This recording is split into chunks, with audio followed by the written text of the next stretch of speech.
Welcome back to this Blender for Beginners tutorial series.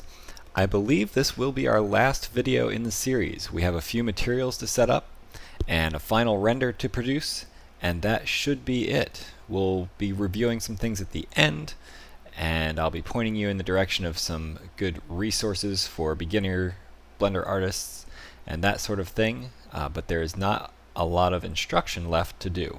So let's jump into our last bit of work and get to that end. Like I said, we'll be doing material work. So let's start with the easiest materials. Let's grab our wall, and we're going to select one of the blue cabinet pieces, Control L, and take the material over there. Now, this is maybe not the mapping method or the coordinate system that we want on the wall, but let's go into render preview mode, and it looks like that wall is fairly reflective. We're going to play with the reflection a little bit on that, but first we need to make sure that this material is its own material. So we click the 6, and now this is a copy of that material that will not affect the old one. First we want to take the most reflective portions and make them a little less reflective.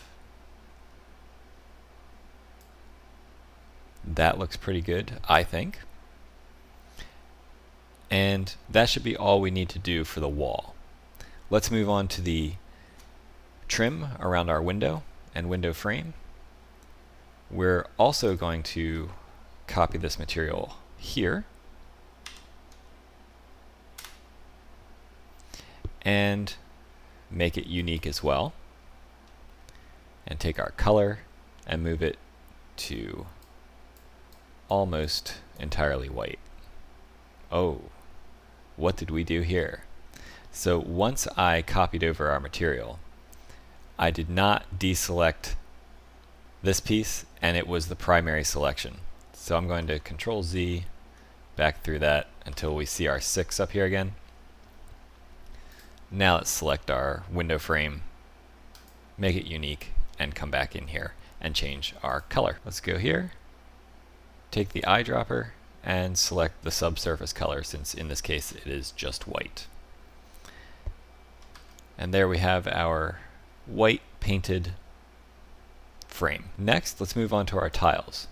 We will need to download a texture set for this, so let's go over to our favorite website for textures, which is 3dassets.one. Let's search for tiles. We're looking for two different types of tile. One is hexagon-shaped penny tile for the floors, and subway tiles for the wall. So we can search through here, and it's going to be on the second page that we find both of these. The two that we will use are both from cgbookcase.com. One is called Snow White, and the other is called White Hexagonal Tiles 1. When you click on either of these, you'll be taken to cgbookcase.com. The workflow type that you want is metalness/roughness, and select your resolution. I'm using 3K because it's in between 2 and 4. It's not a super high res, and it's not just the basic 2K either. So once we download those, do the same for the Snow White tiles, and then go back to Blender. Let's take our subway tile texture set, and we're going to apply it to this object, which is our tiles. And we're not going to UV unwrap anything. We're going to use our box projection mode again with the object coordinates as the coordinate system. So let's hit New. And if you enabled Node Wrangler a few videos back when I showed you a shortcut trick, we're going to use another shortcut from Node Wrangler. So let's select the principled BSDF and hit Control-Shift-T. And that will let you open a texture set, all of them all at once, rather than creating a image node here, an image node here, an image node here, and then browsing for the location of each one. Find the location where you saved that, select all of the maps that are here. You may have more than this. I deleted a few of the other maps. The ones you need are color, height, normal, and roughness.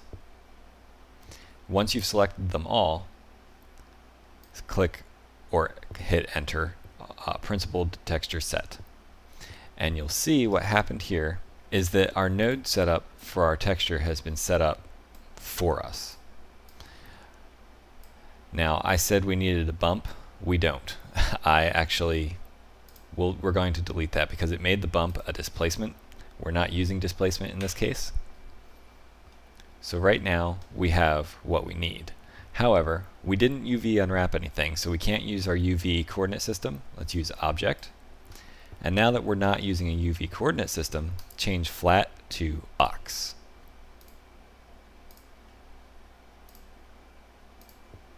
And here you can see we've got our tiles just projected right on here. Let's go back to our camera view. And we're going to need to adjust the scaling of the textures. However, we need to scale both of these separately. Let's add a value node.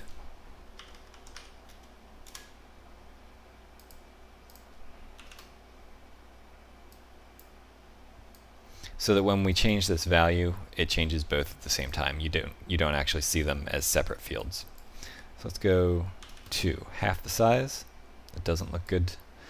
Let's go 1.5. That might be just about right. So let's go out of local mode, local view.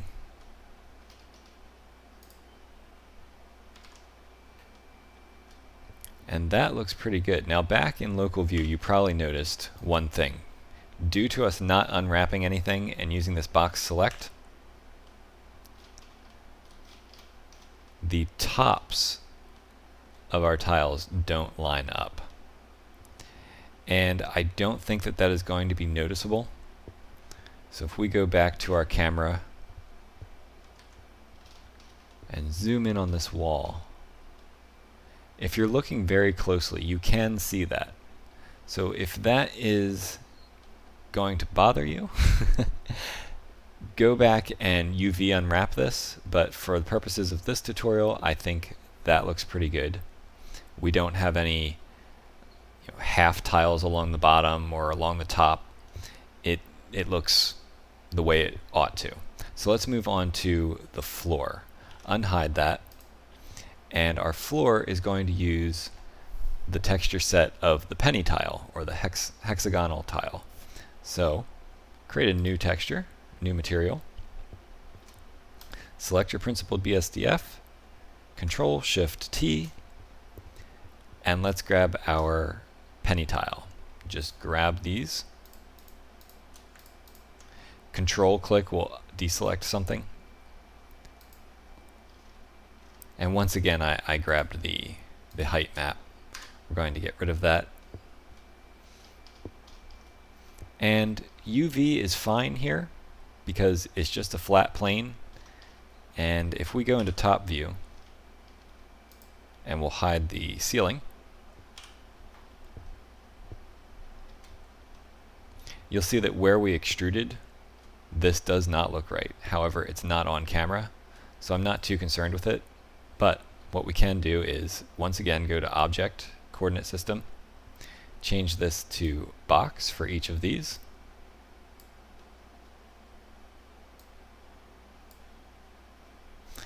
And there it looks all right. However, it still looks a little stretched. So what we can do is we can scale only the Y up until they look like the right proportions. Now I think we should actually make those a lot smaller. So let's put in here ×2 here as well, and I think that looks like a good size. You can play with that until it fits your liking, but I like where it is right there. Now, let's hit home so we can see the entire view of the camera. Unhide our roof, our ceiling, and we're going to simply copy this material.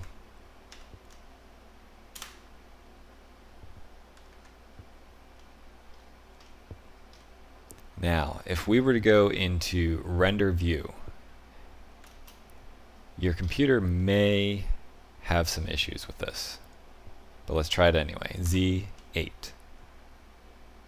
It's a very dark, very grainy image, and that is because the light source that we're using is our HDRI that is meant to be, it's meant to light objects as if they are in a room. Well, we're lighting outside the room as if the whole room's in a room, and that's not going to work for us. So we're going to use a different HDRI, and actually it's not going to be an HDRI at all. It's going to be a sky setup that is completely customizable. So we'll be getting into that next. To work on our custom sky setup, we need to be able to see our properties panel. We're going to need our world properties tab. And if you remember, this is where we set up our HDRI for our artist workshop. Let's not use that, and we're going to go with a sky texture, since that is what's supposed to light our scene. And let's zoom out of our box here. We'll need to put a large plane under this on the floor level. And this is simply so that we can see shadows on a ground plane in order to set up our sun correctly. So let's scale that out large like that and go into render view. Now we can see that our sun is somewhere out this way, actually directly in front and shining out. We want that to shine in the window and onto our sink. So we can see over here in our world properties that we have all kinds of parameters that we can set for our sun and the sky and ozone and dust and time of day, basically everything you can think of. We're going to start by changing the rotation of the sun.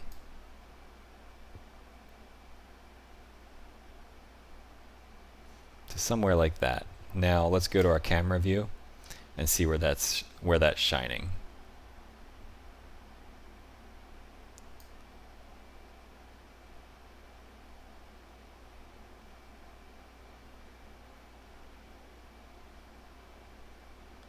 You can put that in a place that looks good.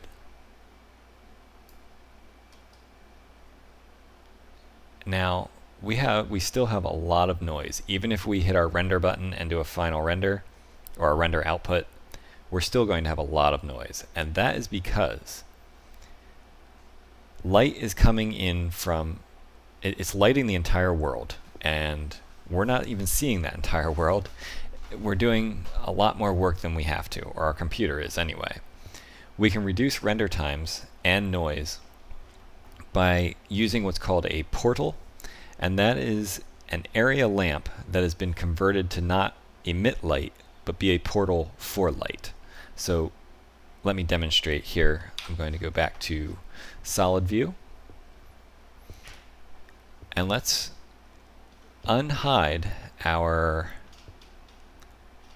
Boolean object. Let's put our cursor right in the center of that and then hide that layer again. I'm going to go into wireframe mode so that we can see exactly what we're doing. Shift A, and we're going to go down to light, and we're going to use an area lamp. We want this to shine. Well, it's not really going to shine, but we want the direction of it to be -90 on the Y, and we're going to bring it to just outside the blinds.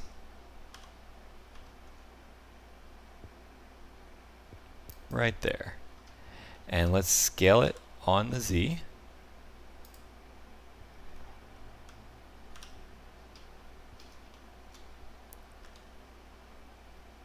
And in general, we want to scale it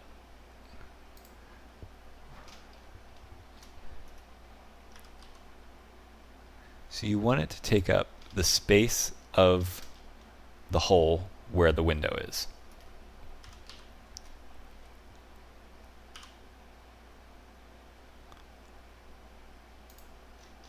Match it up pretty closely, and it does have to be pretty close.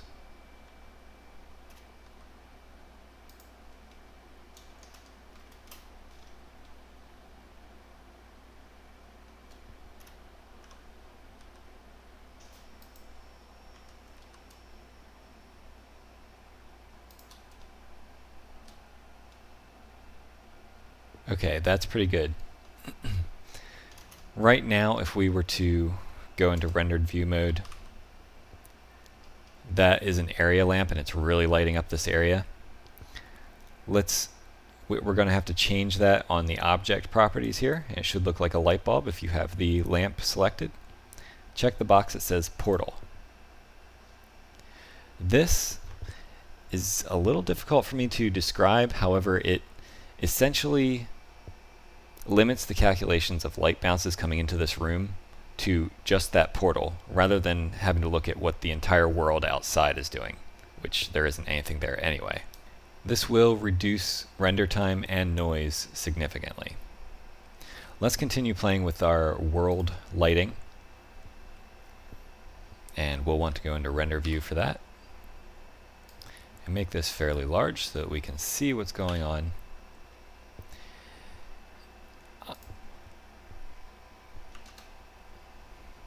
I'm going to play with some settings here until I get a look that I like. So let's go with let's raise the sun up a little more.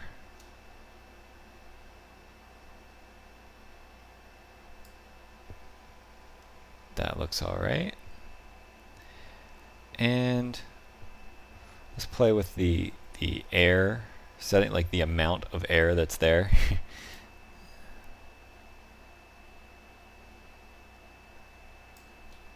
This will basically be changing kind of the temperature of the lighting, and by that I mean blue and yellow kind of being your opposite ends, yellow and red being warm lighting, blue being cool lighting.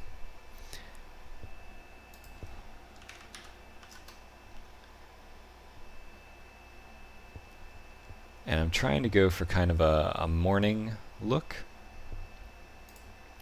Something that looks like a morning sunlight, the sun just coming up, not at an extreme angle or anything. And I think that looks pretty good. You can continue playing with that till it looks like exactly what you want, but I like that. That looks like something we would want for our final render. Now there are a few little adjustments I want to do before we go rendering this out. We'll go into Material Preview, get rid of that ground plane because we no longer need it.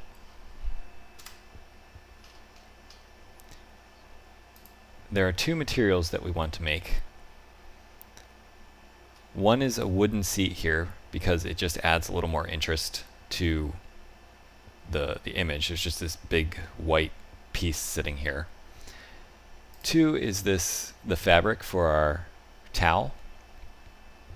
And then the last little material that we need to make are these bamboo sticks, which is just a matter of setting a color. So let's start with our towel. Let's go back to 3dassets.1. We're going to search for fabric.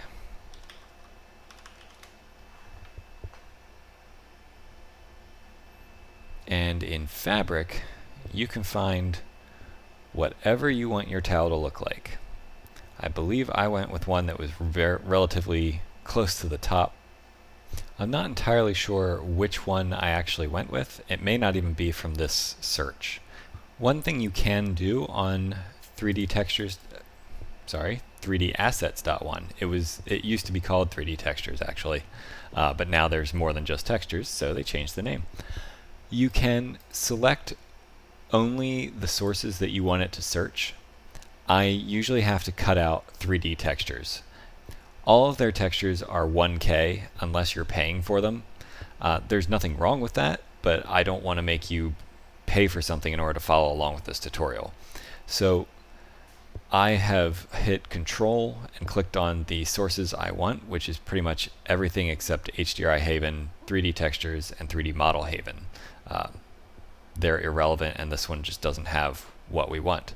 So I was able to find knitted fabric texture. That is on Texture Can. They're a relatively new site. Texture Can's materials are usually really not top-notch, but they'll serve their purpose in this case. So let's go to 2K Maps and just save that, and then we'll go back to Blender and we will apply this to our towel. With our towel selected, we want to see our material editor. Remember, we put this hair particle system on here to make it look a little fuzzy. That'll help sell the look of kind of a fluffy towel. So let's hit New. Control-Shift-T, and let's go to the location where we saved our textures.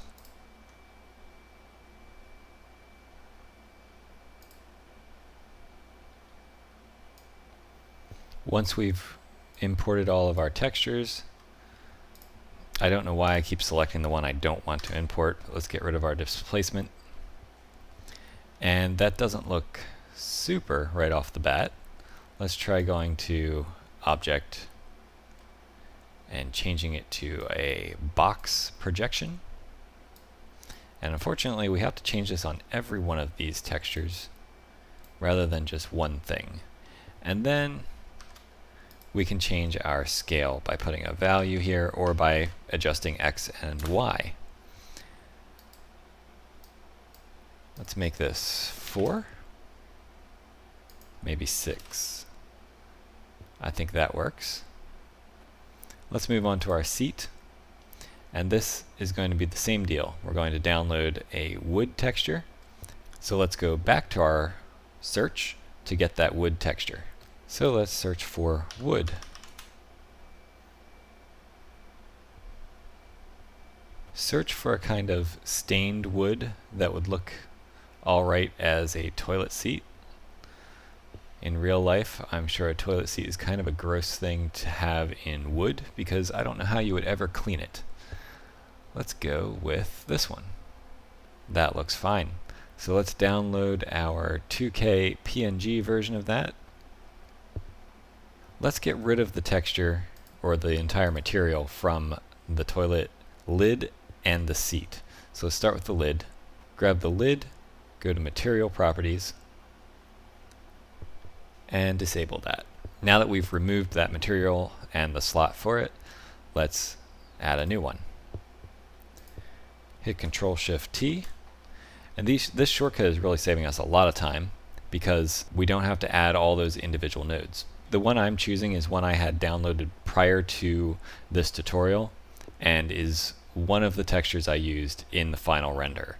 You can use whatever wood texture you like that you think looks good. This is just the one that I have had for a while and I like using on a lot of wooden surfaces.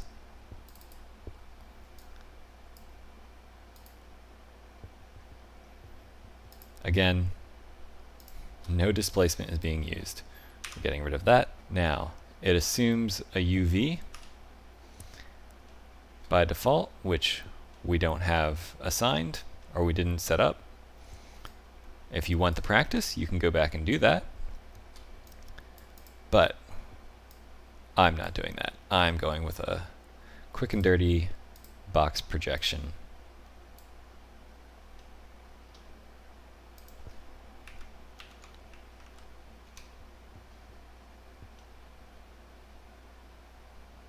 It looks like 1/10 of the scale is fine. You may have noticed at this point, when we scale something up, things get smaller in the viewport, and when you scale down, the texture gets bigger in the viewport. However, if you're using texture mapping, the opposite is true. There we go. And you'll see that the edge doesn't continue right over it. However, again, the camera is not going to be close enough to matter. Whenever you're making something where the camera is close, you need to UV unwrap everything. There's no getting away with shortcuts in most cases. However, when it's not close to the camera, it really does not matter at all. So if it looks good from the camera point of view, it's good. Let's grab the seat, grab the lid, Control L, and bring those materials over. And that looks like the end of our material creations. One thing that I want to change here, just because this brown does sort of match our color scheme, you can keep it there if you like, but I want it to have this same ceramic that our other pieces have around here. So I'm going to bring that over there. And that is the end of our scene creation. Let's go back to our render settings, which are going to be found here at this second to top tab, and we want to turn this up very high. Let's say 2048. And adaptive sampling should be on. When we go to light paths, we want to turn off our reflective and refractive caustics. We also want to make sure that we have put this portal here as well. And if you have a GPU, make sure that that is selected. This render could take quite some time. One trick to getting a noise-free render or a greatly reduced amount of noise in your render is to render much larger than what your final output file is supposed to be. Then you can scale it down in something like GIMP or Krita, and the noise will be much less noticeable. So what I'm going to do here, and this is only do this if you think your computer is able to do it, or if you have the time to wait. You can set it to render overnight, come back in the morning and see what it looks like. So I'm going to make this 200% of the final image size, which means it's going to be twice both of these. So let's hit F12, and the render process will start.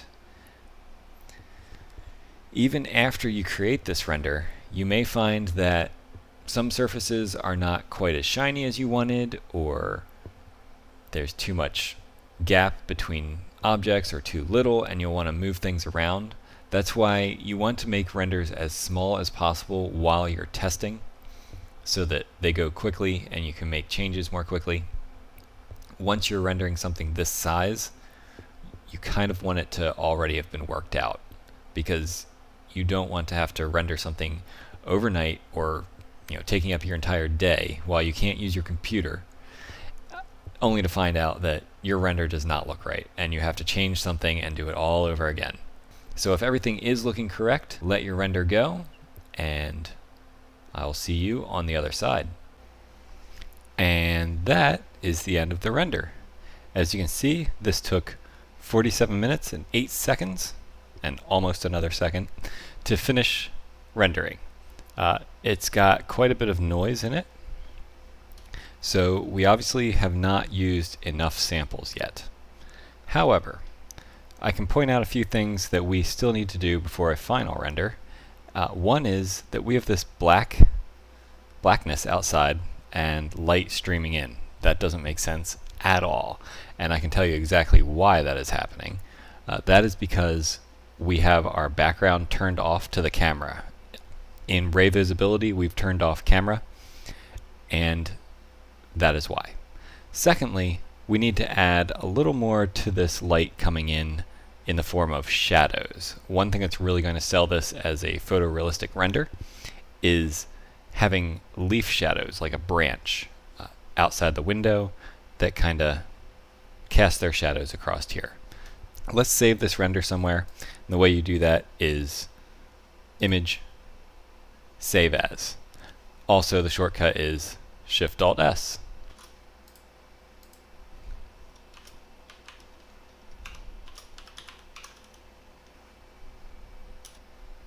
We can solve both of the problems I just mentioned relatively quickly. Let's go to our World tab, turn on Camera under Ray Visibility, and now when we render, this will not just be blackness outside, it'll be the sky from our sky system. Secondly, we need to put some kind of branches or something out there. In order to do that, we can use an option called Image as Planes. Now this option, this ability will not be here unless you've enabled a certain add-on. To do that, go to Preferences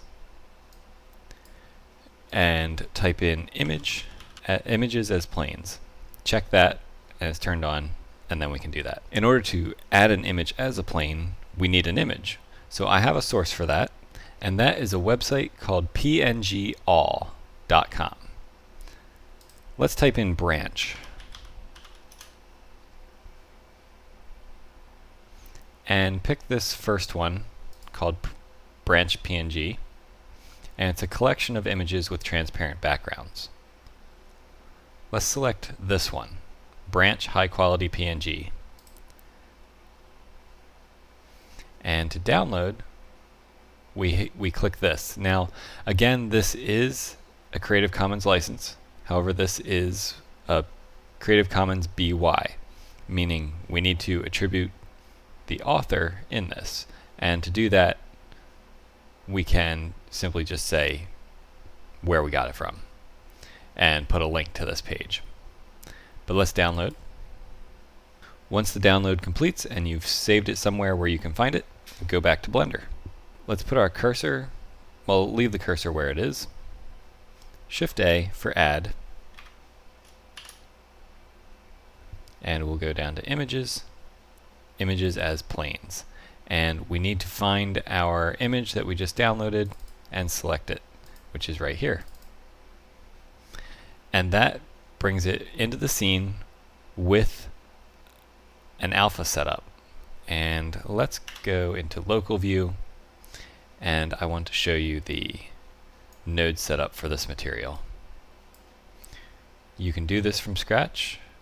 It's just automatic when you use this Images as Planes add-on. If your image has an alpha channel, you simply take the alpha socket, plug it into alpha on the principled BSDF, and your color into base color. It's that simple, and just make sure it is an sRGB color space. Now, let's put this outside the window.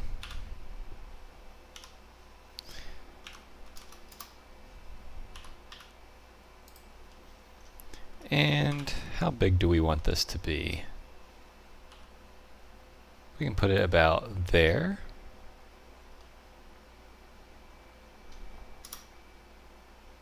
Now let's see what this looks like in render view.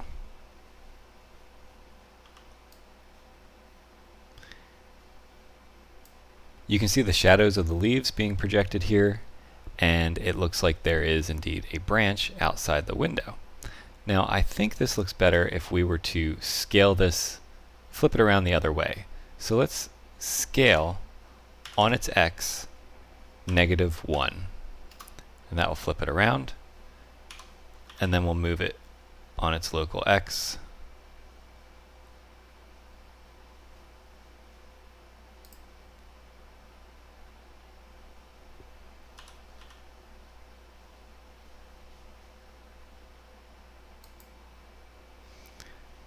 I'm just playing with the angle until it looks like something I like.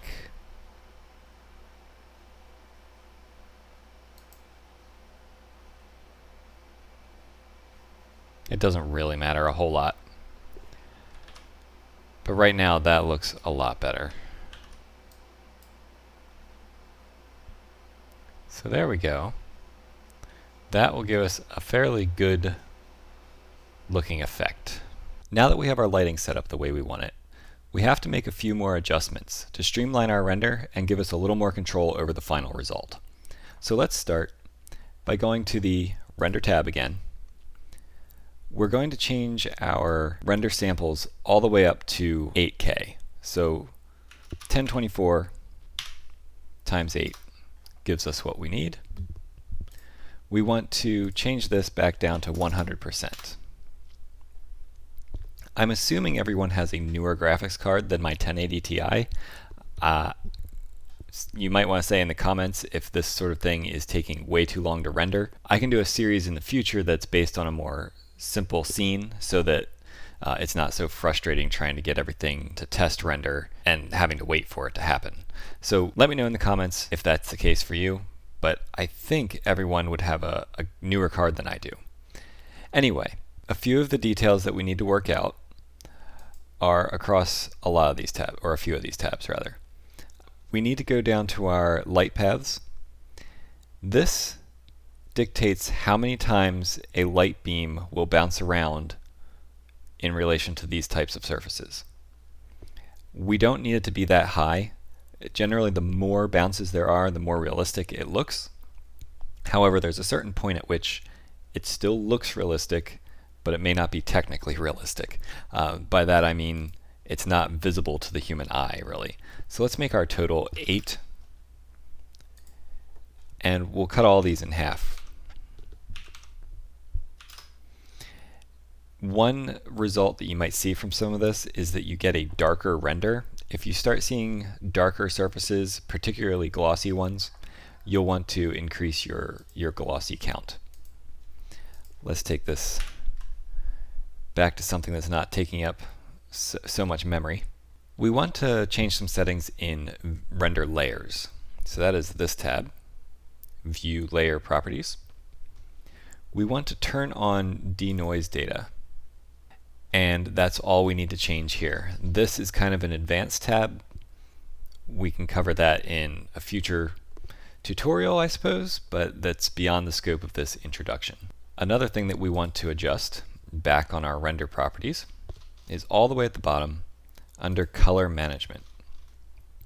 You always want filmic to be your view transform as long as you're trying to make photorealistic or cinematic renders. It is the most realistic color management system there is. Now the look, by default it says none, but by default it's actually this medium contrast. You can end up getting kind of washed out looking renders if you just leave it there. I like to go with medium high contrast or high contrast. In this case, it looked to me like medium high contrast. It got us a pretty good result. By this, you'll see a greater difference between shadows and lit areas. It just makes an overall better looking render. So I think that is all we really want to adjust. We can go ahead and hit F12. This render should take a whole lot less time than our previous one did, and it'll look much more improved. It'll have less noise because of this high amount of render passes. If you start seeing the render and you think it still has too much noise, hit escape to cancel, come back here and increase this. The higher you go, the greater your change has to be to affect any kind of actual change in the visual result. So right now let's just keep it at 8,000 and start our render. And there it is, the result of our render process with our lighting and our materials and everything put together. There is a little bit of noise here, but it's not too bad. In fact, we can cover one last trick that'll help us with some noise. In fact, I'll throw in 2 tips. One is the compositor. You may have noticed already on that last clip, I had already changed this panel to the compositor. You can choose that here, 4th option down. The compositor is where you would do your post-processing of your render result. So in this case, we've rendered it, and I'm not going to cover this in depth either because it could be a whole course. In fact, there are many courses out there on it. But a way to denoise is the denoise node. These are not material nodes. Even though they look exactly the same, these are compositor nodes in a completely different system of nodes. So the compositor and the material editor are 2 totally different things. Anyway, denoise. We're going to plug that in here. You can see on our render here that there's a lot less noise. However, there's a lot less detail as well. In fact, the place where the detail is lacking the most are the surfaces that are blue and have large flat surfaces. We're kind of missing the detail that's on them. There's a little more we can do here.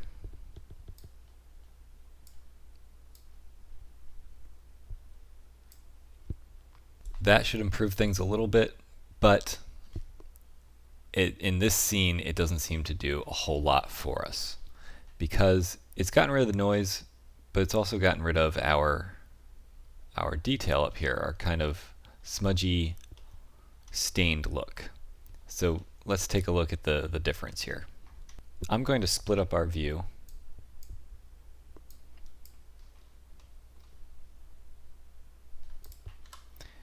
and split this in half. Let's make this an image editor, and the image we want is our render result. So now we can see what it is we're doing. I have an option turned on that should show the image as our background here. It is not working for some reason. So let's plug this in here, completely going around our denoiser. That's our original result. And if we plug the denoised result in here, we get that smudgy look. In my opinion, I think this looks a lot better if we do not use our denoiser on it. There are a lot of scenes where this denoise node saves you a lot of render time, and that is generally any kind of scene where there's a lot of light. This is kind of a darker scene. It's an indoor scene, both of which are notorious for noise. And in hindsight, may not have been the best example to take a beginner through. However, there it is. So you can use your denoiser, not use your denoiser. There are other denoise options over here that are required to be checked at the time that you hit render. They are not post-processing. You can't turn them off and on. They are in the render when it's done. In this case, we can Shift-Alt-S and save a copy. And then you can turn that on, turn your denoiser back on, save a copy of that. And what you can do is go into GIMP or Krita and put your denoised one on top of your original, and you can kind of erase areas of the denoised one that doesn't look very good, and you'll get kind of the best of both worlds. So that's always an option as well. I do a lot of that. It's kind of a manual post process that I go through. I'll save a non-denoised and then save a denoised one, put it over top, and then use an airbrush to delete the areas of the denoised one that I don't like, and I get kind of the best of both renders, and then export that and upload it to social media or my portfolio or whatever it's for. So with that, congratulations, you've completed your first scene in Blender. I would love to see your version of it if you've come up with something different. You know, say you have a overflowing toilet or a pink vanity and purple walls, or something, whatever variation you want to make. I'd want to see that too, and I also like to see if people were able to follow along and get the exact result or close to the exact result that I was creating along the way.